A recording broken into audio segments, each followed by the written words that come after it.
I discovered my husband was having an affair with my sister for 3 years and confronted them both at our anniversary dinner. Now his family is blaming me for humiliating him, and my parents are begging me to forgive my sister because she's pregnant. I've moved out and filed for divorce, but everyone thinks I'm overreacting. 2 months ago, I, 32F, had what I thought was a happy marriage to my husband James, 34M, of 7 years, a close relationship with my younger sister Lisa, 29F, and a supportive extended family on both sides. Today, I'm living in a small apartment across town, barely speaking to most of my family, and trying to pick up the pieces of my shattered reality. James and I met in college during our senior year. We weren't in the same program. I was studying accounting while he was in business administration, but we had a marketing elective together and connected instantly. What started as a study partnership quickly blossomed into something more. After graduation, we dated for 3 years before getting married in a beautiful ceremony surrounded by friends and family. My sister Lisa was my maid of honor, and she gave a tearful speech about how James was the perfect addition to our family and how lucky I was to have found such an amazing partner. The first few years of our marriage were wonderful. We bought a house in a nice neighborhood, both advanced in our careers, and started talking about having children in the near future. James and I had busy schedules but always made time for each other, date nights every Friday, weekend trips when possible, and genuine interest in each other's daily lives. My sister Lisa was a constant presence in our home, often joining us for dinner or movie nights. She was single and focused on her career, and I was happy that she and James got along so well. Lisa and I had always been close despite a 3-year age gap. Growing up, we shared everything: clothes, secrets, friends. When our parents went through a rough patch in their marriage during our teenage years, we leaned on each other for support. Even as adults, we spoke almost daily and considered each other best friends. I trusted her implicitly and never once thought she would betray me. Looking back, I can see the signs I missed. James and Lisa began texting each other directly instead of through our family group chat. There were inside jokes I wasn't part of, lingering hugs that seemed a bit too intimate, and an increasing number of coincidences where they'd both be unavailable at the same times. But I never connected these dots. The possibility that my husband and sister would betray me so fundamentally simply didn't register as something that could happen in my reality. The discovery came by complete accident. James and I were approaching our 7th wedding anniversary, and I was planning a surprise weekend getaway. I needed to check his work schedule to make sure he'd be available, so I logged into his email account. We had always shared passwords, another sign of what I thought was a trusting relationship. As I scrolled through his work calendar, a separate email folder caught my eye, one labeled simply L. Something made me click on it. Inside were hundreds of emails between James and Lisa dating back over 3 years. The most recent had been sent just 2 days earlier. My hands shook as I opened the first email, then another and another. The contents were undeniable: explicit messages, plans for secret meetings, discussions about their feelings for each other. There were even exchanges about how they felt guilty about betraying me but couldn't stop seeing each other because their connection was too strong. Most devastating were the emails where they discussed their future. They had been talking about how and when James would leave me, with Lisa pushing for him to end our marriage sooner rather than later. James had been more hesitant, writing that he needed to find the right time and make sure Emily is okay financially before making such a drastic change. They had been plotting the end of my marriage right under my nose, all while continuing to act like a loving husband and caring sister to my face. I printed out several of the most damning emails, my mind operating on autopilot as I tried to process this enormous betrayal. Then I sat at our kitchen table for hours, reading and rereading the evidence, trying to make sense of it. How could the two people I trusted most in the world do this to me? How had I been so blind? The pain was physical, like someone had reached into my chest and was squeezing my heart. Our anniversary dinner was scheduled for the next evening. I had originally planned to tell James about the surprise trip during dinner, but now I had very different plans. I briefly considered confronting them immediately but decided against it. I wanted time to think, to plan my response, and yes, a small, hurt part of me wanted them to face the consequences of their actions publicly. That day and night were among the most surreal of my life.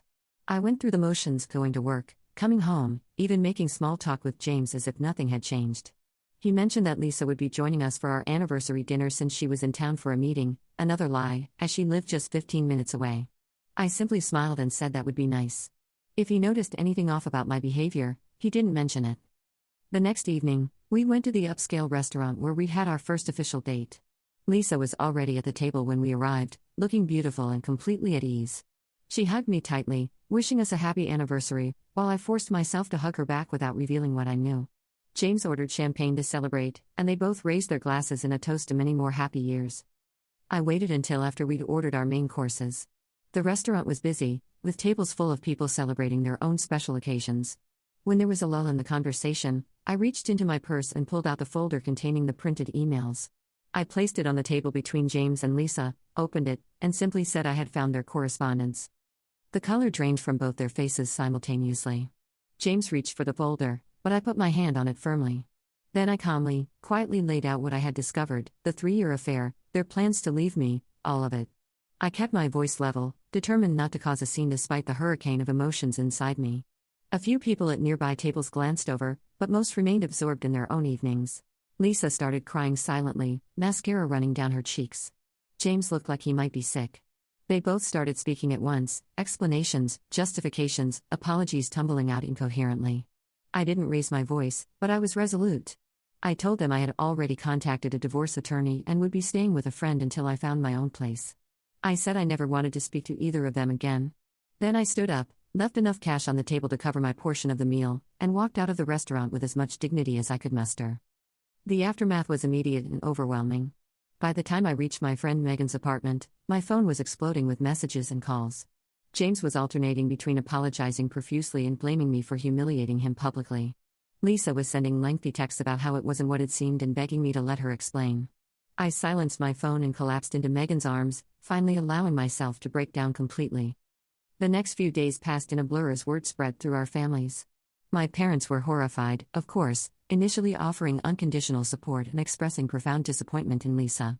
James' family was more divided. While his mother and sister reached out with sympathy, his father and brother seemed more concerned about the public spectacle I had created than the affair itself. I moved into a small furnished apartment within a week, taking only my personal belongings and leaving most of our shared possessions behind. The divorce proceedings began, with James initially agreeing to my terms without contest. I asked for nothing extravagant, just my fair share of our assets and a clean break. I wanted this chapter of my life closed as quickly and painlessly as possible. Then, about 3 weeks after the revelation, everything shifted again. Lisa announced she was pregnant with James' child, approximately 12 weeks along. This bombshell changed the entire dynamic. Suddenly, family members who had been firmly on my side began suggesting I consider forgiveness and reconciliation. My mother, who had previously called Lisa's actions unforgivable, now spoke of the importance of family and how this child, my niece or nephew, biologically, but also my husband's child, would need all of us to move forward together somehow. James' family became even more hostile toward me. His mother, who had initially expressed sympathy, now suggested that I had driven James away with my focus on my career and reluctance to start a family immediately after marriage. His father implied that if I had been meeting his needs at home, James wouldn't have looked elsewhere. These comments were like salt in an open wound. The pressure to forgive, reconcile, or at least handle things privately intensified from all sides.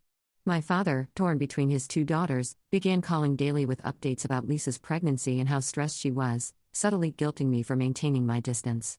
James' siblings started a campaign of passive-aggressive social media posts about forgiveness and the importance of family during difficult times. Even my own friends seemed divided, with some supporting my decision to divorce while others gently suggested that perhaps, with time and counseling, our marriage could be saved. Throughout all this, I remained firm in my decision. The betrayal was too deep, too calculated, and too prolonged to consider reconciliation. The pregnancy, while complicating matters emotionally, didn't change the fundamental breach of trust. I continued with the divorce proceedings, maintained minimal contact with both families, and focused on rebuilding my life one day at a time.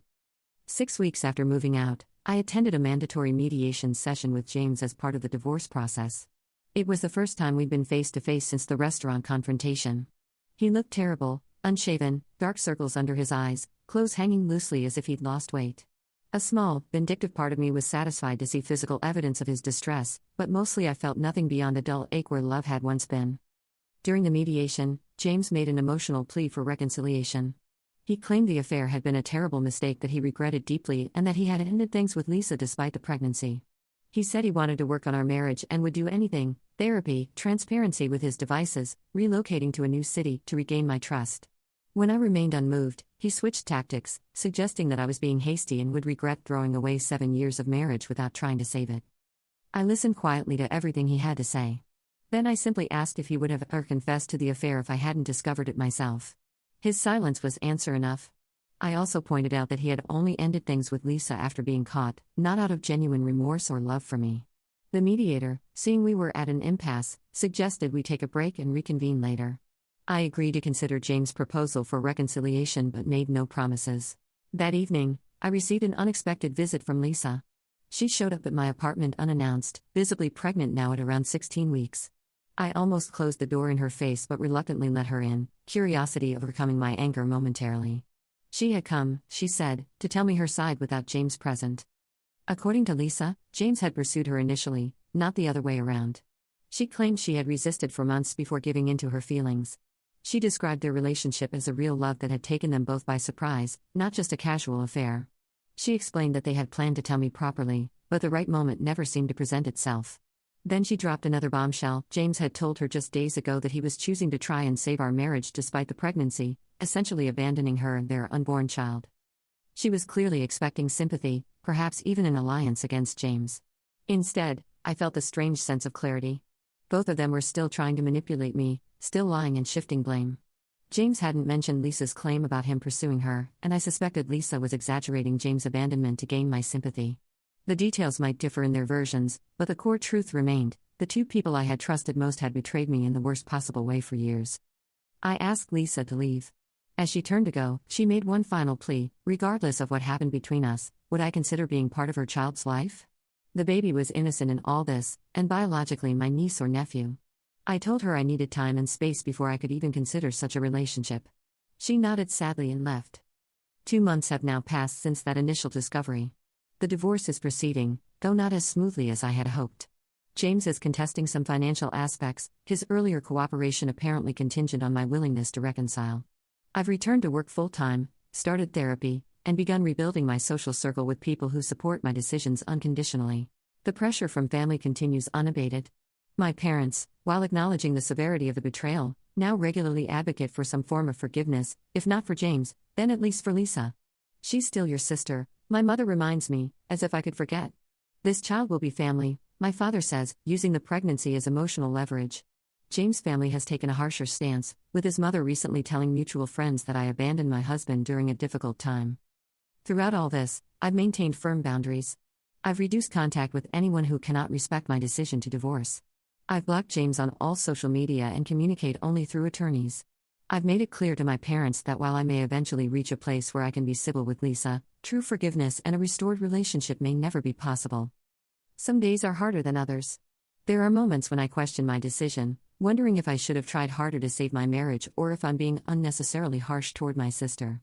Then I remember the emails, the calculated deception, the 3 years of lies while they planned their future together behind my back.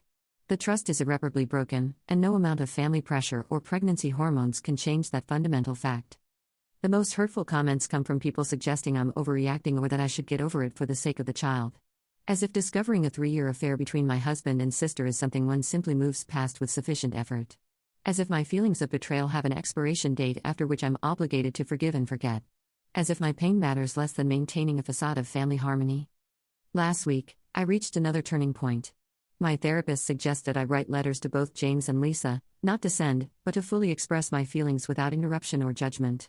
The exercise was cathartic, allowing me to articulate the depth of my pain and anger in ways I hadn't been able to before. But it also helped me recognize that beneath the anger was profound grief, not just for the marriage and sisterhood I had lost, but for the future I had imagined that would never come to pass.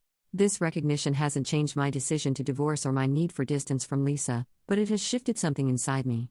I'm no longer consumed by the betrayal every waking moment. I can go hours, sometimes even a full day, without thinking about either of them. I'm beginning to envision a future that doesn't include them, and surprisingly, it doesn't look as bleak as I once feared. I'm not ready to forgive, may never be ready, and that's okay. I'm not obligated to maintain relationships that have proven toxic, regardless of blood ties or marital vows. What I'm ready for is moving forward, creating a new life that isn't defined by betrayal. So, am I overreacting by divorcing my husband and distancing myself from my sister after discovering their 3-year affair?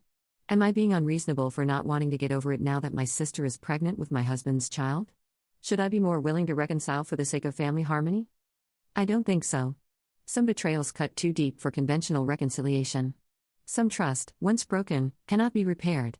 And sometimes, the healthiest response to profound betrayal isn't forgiveness but distance and self-preservation. Update 1. It's been 4 months since my last post, and so much has changed that I hardly know where to begin. Thank you to everyone who commented with support and advice. Your words were a lifeline during the darkest period of my life.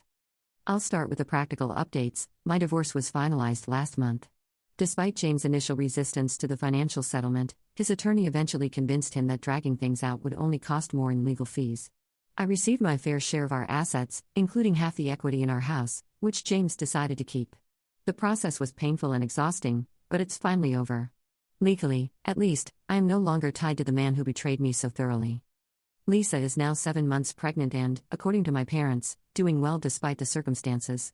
She and James are not together romantically, apparently. His claims about wanting to reconcile with me were genuine, at least in the sense that he wasn't choosing her over me. But they are preparing to co-parent their child, which means they remain in regular contact. They've learned they're having a boy, and my parents are cautiously excited about their first grandchild, though the situation remains awkward for everyone. As for me, I've settled into my new apartment, which no longer feels temporary but like a true home. I've painted the walls, bought furniture that reflects my personal style rather than compromised tastes, and created a space that feels peaceful and entirely mine.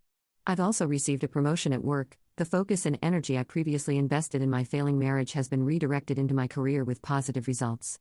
But the emotional journey has been far more complex than these practical developments might suggest. About 2 months ago, I agreed to meet with Lisa at a neutral location, a quiet cafe across town where we were unlikely to run into anyone we knew. I didn't make this decision lightly, and I wasn't seeking reconciliation. I simply had questions that needed answers for my own closure. Lisa arrived looking both nervous and hopeful. Her pregnancy was obvious now, her hand resting protectively on her rounded belly as she sat across from me. The sight caused a complicated mix of emotions, anger, sadness, and a strange sense of loss for the aunt-niece/nephew relationship I might have had under different circumstances. Our conversation was difficult but surprisingly productive. For the first time, Lisa seemed to drop all pretenses and excuses. She acknowledged that there was no justification for what she and James had done. When I asked why him, why betray me so completely, she didn't offer the romantic narrative of uncontrollable feelings she'd tried to sell before. Instead, she admitted to long-standing issues with jealousy and competition toward me that she'd never fully addressed. According to Lisa, she had always felt overshadowed by me growing up. I was the more academic sister, the one who had it all together while she struggled to find her path. When I met and married James, who she described as exactly the type of man our parents always wanted for us, those feelings intensified. What began as harmless flirtation evolved into an affair that she justified to herself as finally winning at something. As she spoke, I realized 2 things simultaneously. I was finally getting honesty from her, and her explanation, while illuminating, did nothing to heal the wound. Understanding the psychology behind her betrayal didn't make it any less painful or any more forgivable. It just made it sad that she had carried such resentment toward me without ever addressing it directly, sad that she had chosen such a destructive way to process those feelings.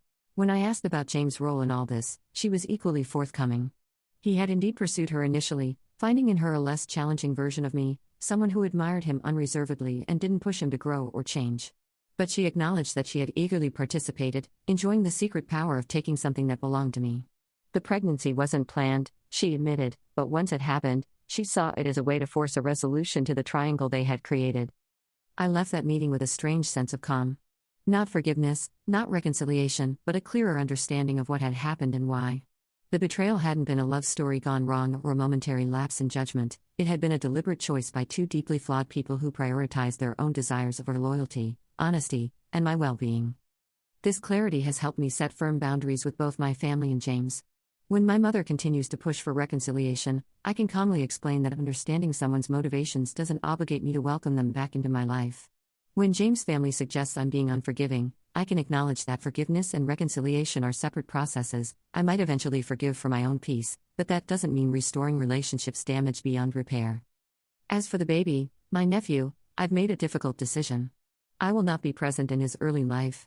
While I don't blame an innocent child for the circumstances of his conception, I know that attempting to maintain a relationship with him would require interactions with both James and Lisa that would be harmful to my healing process. Perhaps when he's older and can understand the complexity of adult relationships, there might be room for a connection. For now, distance is the healthiest choice for everyone involved. My parents struggled with this decision initially, worried about family fragmentation and the impact on their grandchild. But after several honest conversations, they've come to respect my position, even if they don't fully agree with it.